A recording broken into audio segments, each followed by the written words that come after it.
In the Old Appalachian dialect, they would pronounce names differently. Some Appalachians still pronounce these names like this. They would do this with older names as well as newer names. Here are a few that I remember my grandparents saying. Harold instead of Howard. Gerald instead of Gerald. Glory instead of Gloria. Sylvie instead of Sylvia. Lazar instead of Eliza. Edner instead of Edna. Deller instead of Della.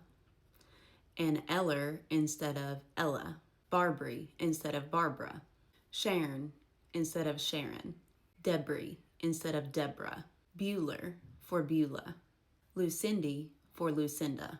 Sini for Sina. That one I'm not really even sure if it's actually pronounced Sina because I've never heard it pronounced that way. So you guys tell me. Noe instead of Noah. Daniel instead of Daniel. Melissy instead of Melissa. Sometimes on Old Appalachian gravestones, you'll find names spelled how they pronounce them. Like this one. A lot of times these names would be spelled like this on their birth certificates and their gravestones. Zachary for Zachary. Anthe instead of Anthony. Donner instead of Donna. Hanner instead of Hannah. Velmer instead of Velma. Sari instead of Sarah. Corey instead of Cora. I have cousins named Alyssa and Elijah, and every time my grandma would try to say their name together, she would say Lizard and Lazard.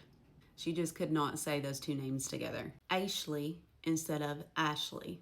My granddaddy would even say my name a little bit different, Brittany. He would say it more like Brittany. Ryan for Ryan and Brian for Brian.